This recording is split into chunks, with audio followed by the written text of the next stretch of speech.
My name is Nadia Osei, and I am 31 years old. For years. That is how long I gave that company everything I had. 4 years of staying late when everyone else had grabbed their coats and headed for the elevator. 4 years of fixing problems nobody else wanted to touch. 4 years of being the person the whole department quietly leaned on, while someone else got the credit, the handshakes, and the corner office with a good window. Then one afternoon in a glass-walled conference room, I did the one thing I had been building the courage to do for months. I asked for the promotion I had earned. My department manager laughed. Not a small, awkward laugh. Not the kind someone tries to swallow. A full, loud, dismissive laugh that bounced off every wall in that room while my colleagues sat frozen, staring at their keyboards like they suddenly found them very interesting. That laugh was supposed to be the end of my story. Instead, it was only the beginning. The conference room smelled like stale coffee and dry erase markers. 6 of us sat around the table that Tuesday, 4 colleagues, our department manager, and me. The meeting was supposed to be a routine quarterly check-in. I had prepared for it differently. I had printed 2 pages, a clean summary of every project I had contributed to in the past 12 months. Numbers, timelines, client feedback, just the truth, laid out in plain rows. My manager's name was Raymond Cole. He sat at the head of the table in a pressed blue shirt, clicking his pen the way he always did when he wanted you to know he was busy. When the meeting reached open discussion, I straightened in my chair and spoke clearly. Raymond, I'd like to discuss the senior analyst position. He stopped clicking. He looked at me, and then he laughed. It wasn't a question. It wasn't a pause.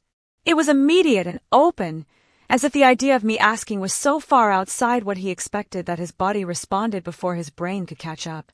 Nadia, he said, settling back with a smile still on his face. Leadership takes confidence. Real presence. That's not exactly your style, is it? My 2 printed pages sat in front of me untouched. No one said a word. After the meeting ended, people filtered out in 1s and 2s. Nobody met my eyes. My colleague Priya fell into step beside me near the door and touched my arm lightly. Hey, that was unnecessary, she said quietly. I'm sorry. I thanked her and kept walking. Back at my desk, I opened my laptop the same way I did every morning. I pulled up the data report I had been building for 3 weeks and kept working. I didn't cry. I didn't complain. I didn't draft an angry email. What I did was think. Because here is the thing nobody understood about me. Not Raymond, not the team, and honestly not even Priya. I had not been sitting quietly all these years because I lacked confidence. I had been sitting quietly because I was watching, learning, and building something that no single conversation could take away. I had spent 4 months preparing a complete strategic framework for our biggest client, a technology firm called Harlow & Bright. Deep research, competitor mapping, a 3-year growth model with supporting data. Raymond had dismissed it as overly detailed 2 weeks prior. The client presentation for Harlow & Bright was scheduled for the following Tuesday, and Raymond had just announced he would handle it himself. To understand why that announcement felt like a lit match near dry grass, I need to take you back 8 months. It was a Thursday in late spring. The air conditioning in our office had broken down, and everyone was irritable and fanning themselves with printed reports. Raymond came onto the open floor looking pale. He had just come off a call with Harlow & Bright's operations director, a sharp woman named Constance Webb, and the call had not gone well. The account was slipping. Constance had flagged serious concerns about our department's strategic direction. She used the word underwhelming twice. Raymond stood near the window, pressing his thumb and forefinger against the bridge of his nose. He wasn't going to ask for help. Raymond Cole never asked for help, but he needed it badly. So I went to him, calmly and without drama. I told him I had been tracking the account and had ideas worth hearing. He was skeptical. He gave me 20 minutes. I walked him through an early version of what would eventually become the full strategic framework, the same one he would later call overly detailed. That evening, Raymond sent Constance a follow-up email. I know this because I helped him write every word of it. The account was saved. In the months after that Thursday, I watched a pattern I had suspected become impossible to ignore. Every project that went well had a quiet set of hands underneath it. Those hands were mine. The restructured client onboarding process Raymond presented at the Q3 review. I had rebuilt it from scratch after the original kept generating complaints. The team performance metrics our director praised in November. I had spent 2 weekends cleaning 5 months of raw data Raymond had left disorganized in a shared folder. My colleagues knew. They would appear at my desk, sometimes apologetically, sometimes casually, and say things like, "Nadia, I can't figure out this part of the model," or "Can you check this before I send it?" I helped every time. Raymond, meanwhile, was getting better at one specific skill, presenting other people's work with the confidence of a man who had built it himself. The week after my promotion request was laughed out of the room, I watched him pull up my Harlow and Bright framework on his screen. He had the document open while he sat on a call I was not invited to. He was reading my conclusions aloud to whoever was on the other end. He had not changed a single sentence, not even the formatting. The client presentation was 6 days away. On Wednesday, 2 days after the meeting, Raymond gathered the department in the conference room again. He was relaxed, almost cheerful, the kind of mood he only had when he believed something was going to go well for him. "Harlow and Bright is our most important account this year," he said, leaning against the table edge. "I'll be leading the presentation personally. This is a relationship management moment, and the client needs to see strong, confident leadership." His eyes passed over me without stopping. "I've reviewed the supporting materials. Everything we need is already in place." He meant my framework. He did not say that. After the meeting, Priya caught up with me in the hallway. "You know that whole presentation is built on your research, right?" "Yes," I said. "Aren't you angry?" "Not exactly." She frowned. "Then what are you?" "Ready," I said, and I kept walking. What I did not tell Priya was that I had been tracking every question Constance Webb and her team had ever asked over 8 months. I had saved every email thread, every call summary, every small detail they had flagged. I had mapped out every possible question they might raise on Tuesday and prepared an answer for each one. I was not preparing to take anything from Raymond. I was making sure the work was protected. The Friday before the presentation, something happened that I almost let pass without acting on. I was reviewing the strategy document, the version Raymond had pulled into his own folder and renamed with his initials, and I noticed something missing. There was a section I had built around a regulatory change affecting Harlow and Bright sector. Recent and complicated. It changed the Q3 projections in a way most people would not catch. But Constance Webb's team would. She had flagged regulatory compliance concerns in 2 separate conversations. Without that section, the presentation had a visible hole. I thought about going to Raymond.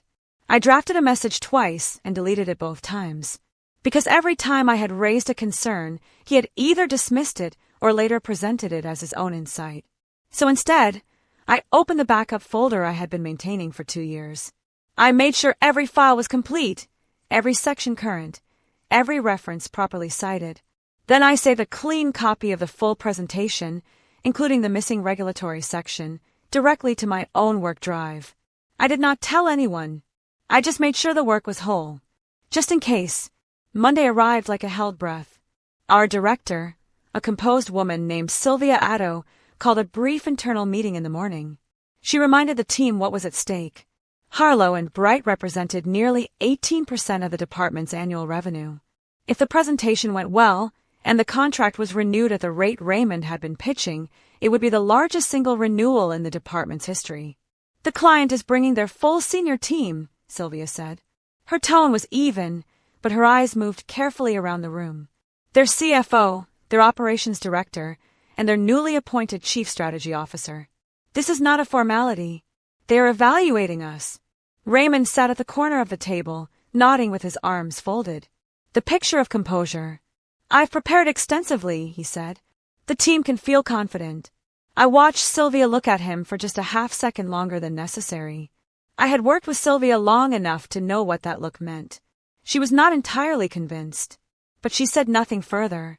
After the meeting, she walked past my desk and slowed for just a moment. "Good morning, Nadia." She said it simply, like she said it to everyone. But she said it only to me. Monday night, after the office had emptied and the cleaners had come and gone, I was still at my desk. I was not panicking.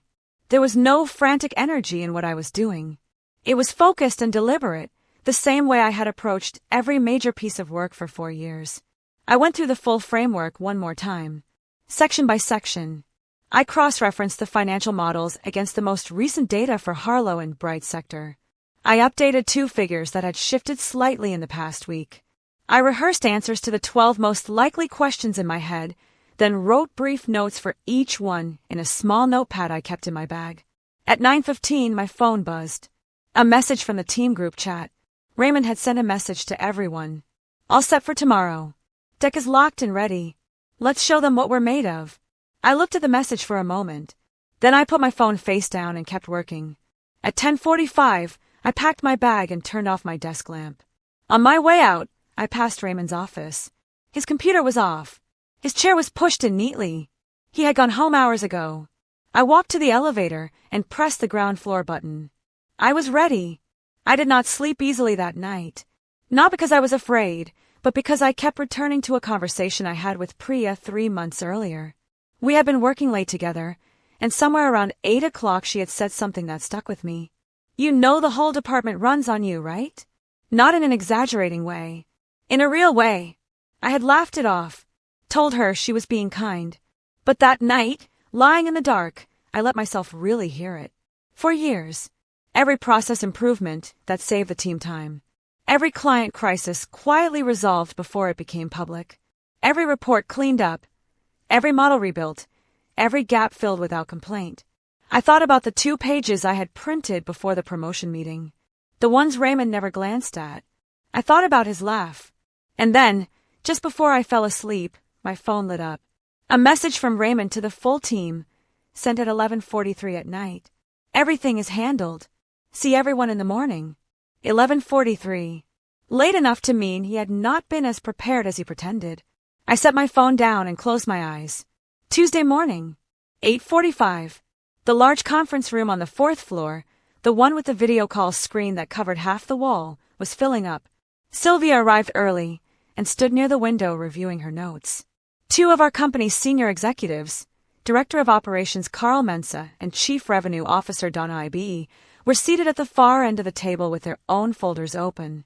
The Harlow and Bright team appeared on the wall screen at 8:52. Constance Webb, their CFO Barry Ofosu, and a composed, watchful man introduced as their new Chief Strategy Officer, a man named Philip Adu. I sat near the middle of the table. Not at the head, not at the far end. In the middle, where I could see everyone. At 8:58, Sylvia's assistant appeared at the door. She leaned in and spoke quietly into Sylvia's ear. Sylvia's expression did not change. She simply nodded once. Then she looked at the room, the screen, the executives, the Harlow and Bright team settling in with their notebooks open. Raymond was not there. The presentation was scheduled to begin in 2 minutes. The room did not fall apart. I want to be honest about that. People in professional settings rarely let rooms fall apart. What happened instead was a very controlled, very tense kind of stillness. Sylvia spoke first. We're going to give it just a few more minutes. Her voice was smooth. No alarm in it. Carl Mensa glanced at his watch and said nothing. Donna Ibe clicked her pen once and set it down. On the wall screen, Constance Webb was looking at something off camera. Philip Adu had his hands folded on the table in front of him. Barry Ofosu was reviewing a printed document. Priya, who was seated 2 chairs down from me, typed something quietly on her phone and slid it toward me under the table. The screen read, Raymond sent a message. Family emergency. He's not coming. I looked at the message. Then I looked at the screen on the wall. Then I looked at the presentation deck pulled up on the room's display. My framework, my data, my structure, sitting there behind Raymond's name on the title slide. Carl Mensa spoke quietly to Sylvia. I could not hear all of it, but I heard the end clearly. Who else knows this material? Sylvia did not hesitate long. She looked down the table. Straight at me. Nadia. Sylvia's voice was calm. Direct. The way it always was when she had already made a decision. You worked on the Harlow and Bright strategy. Extensively. It was not a question, but I answered it like one anyway. Yes, I said. I built the full framework. The room responded to those 5 words in a way I had not fully prepared for.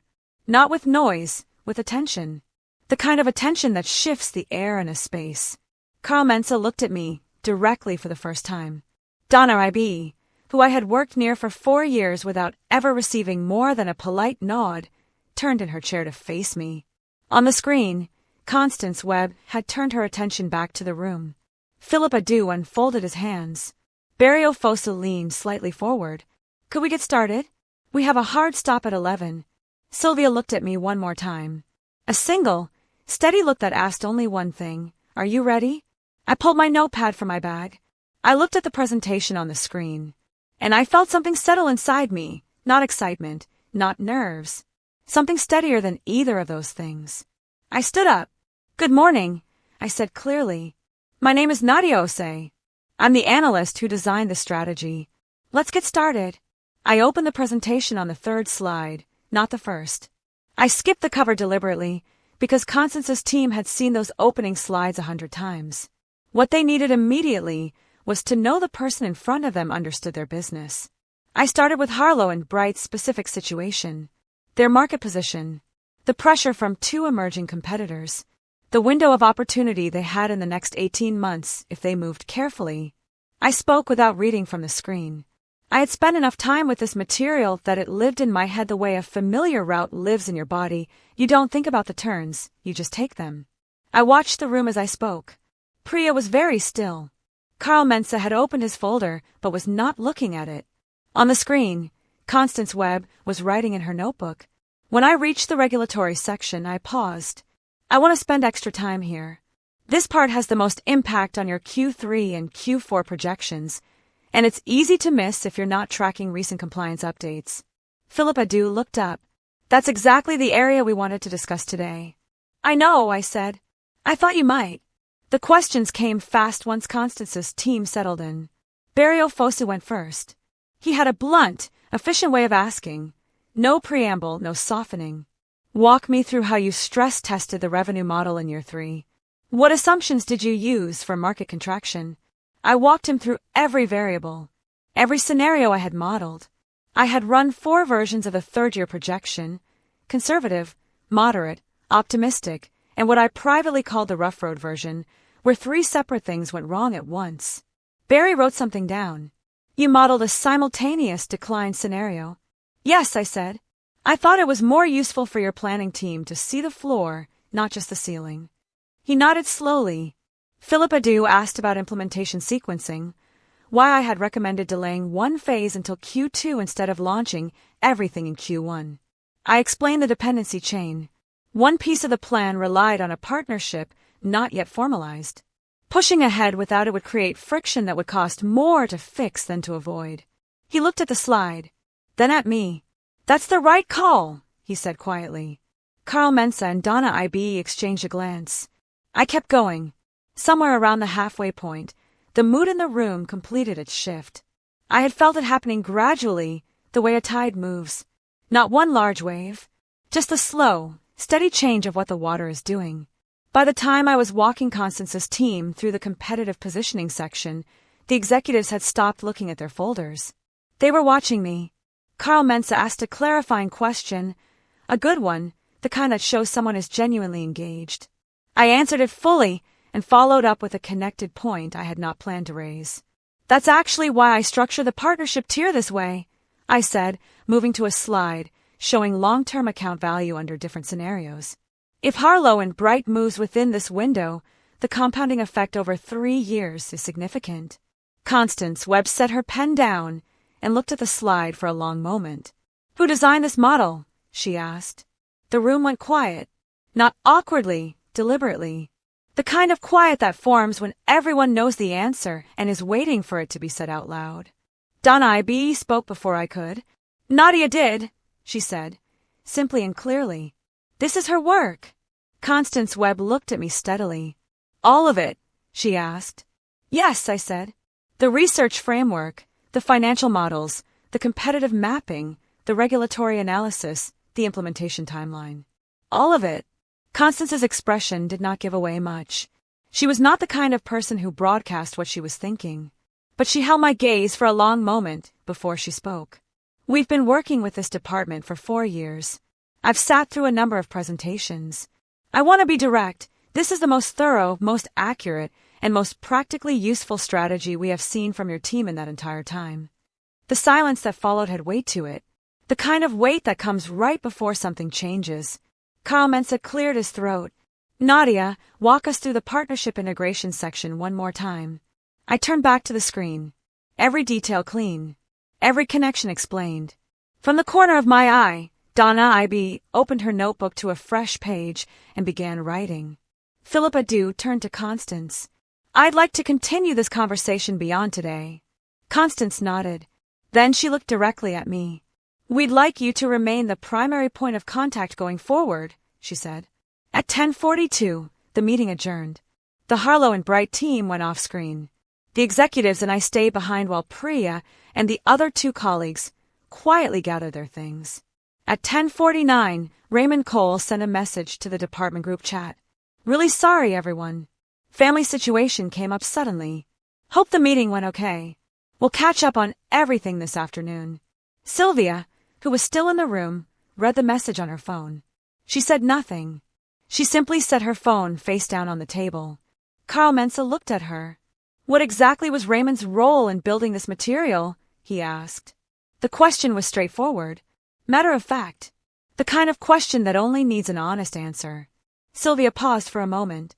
Not a long pause, just long enough for it to mean something. "That's something I want to investigate properly before I answer," she said. "I'll have clarity for you by end of day." Carl nodded. Donna IB looked at me. "Nadia, thank you. Please don't go anywhere today." I sat back down. Just before noon, I received a message from Constance Webb directly, not through our company's general account, but to my professional email. Constance was thorough like that. The message was brief. "Ms. Osei, the strategy you presented today exceeded what we came in expecting. Philip and Barry both want to continue the conversation. We'd like to schedule a follow-up working session with you specifically within the next 2 weeks. Please confirm your availability." I read it twice. Then I forwarded it to Sylvia with no additional comment. 40 minutes later, Sylvia knocked on the door of the small meeting room I had retreated to. She came in, closed the door, and sat across from me. "Tell me about the strategy document," she said. "From the beginning. When did you start building it, and what was Raymond's involvement?" I told her everything. The 8 months of research. The Constance Webb call that nearly lost the account. The framework I had built. The email I had helped Raymond write. The months that followed, where my work moved through Raymond's name like water through a pipe. Sylvia listened without interrupting. When I finished, she was quiet. "Do you have documentation?" she asked. I opened my laptop. I had all of it. By early afternoon, the news had spread through the department the way these things always do, quickly, without any official announcement. People knew something had happened in that presentation room. They knew Raymond had not shown up. They had seen me go into Sylvia's follow-up meeting. And they were connecting things they had quietly known for a long time but never said out loud. My colleague James, a careful analyst who sat 3 desks from me, appeared at my side while I was refilling my water bottle. "I want to tell you something," he said. "Last year, the Vantage account that Raymond said he personally salvaged, I watched you rebuild the entire client tracking system in 3 days. I've never said anything. I should have. Thank you, James. If anyone asks, I'll say what I saw. In writing." He walked out before I could respond.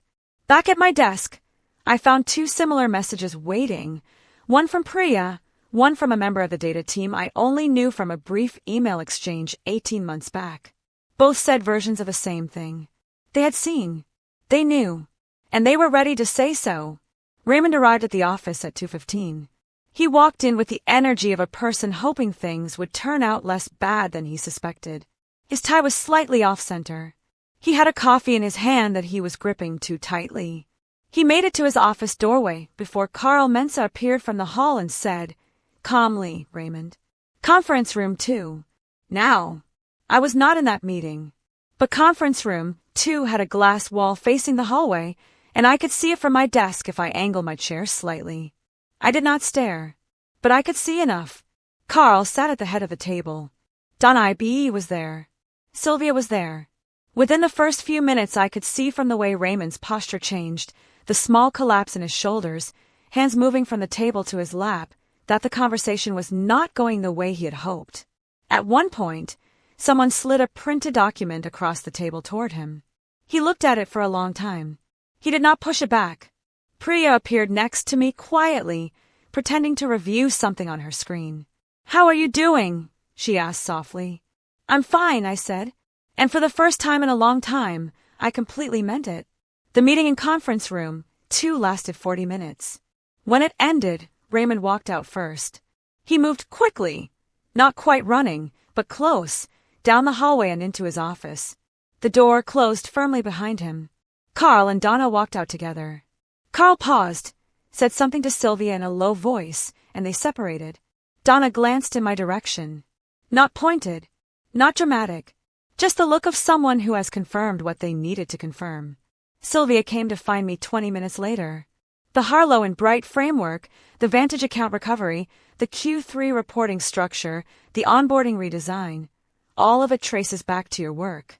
In the documentation, the version history, the file metadata. Raymond's fingerprints are on the presentation layer. Yours are on everything underneath it. I nodded. James, Priya, and 2 others on the data team have submitted written accounts, she continued. Raymond's explanation does not align with the records. She paused. This is going to result in a restructuring, Nadia. I want you to know that before the announcement. What kind of restructuring? I asked. She looked at me with an expression I had not seen directed at me from that level of the company before. Respect. Pure and straightforward. And completely mine. Thursday morning, 2 days after the presentation, Sylvia's assistant appeared at my desk and asked me to come to the 4th floor executive suite. Not the regular conference rooms. The suite, the set of offices where Carl Mensa and Donna IB sat, where the big picture decisions lived. I wore the gray blazer I kept at the office for important meetings. I carried my notebook. The meeting was short. Sylvia was there. So was Carl. Donna joined by video from another city. Carl began. The investigation into the departmental documentation is complete. The findings were clear and consistent. What you did on Tuesday, not just the presentation, but the 4 years of work underneath it, reflects a level of leadership this company frankly has not recognized properly. He paused. Let that sit.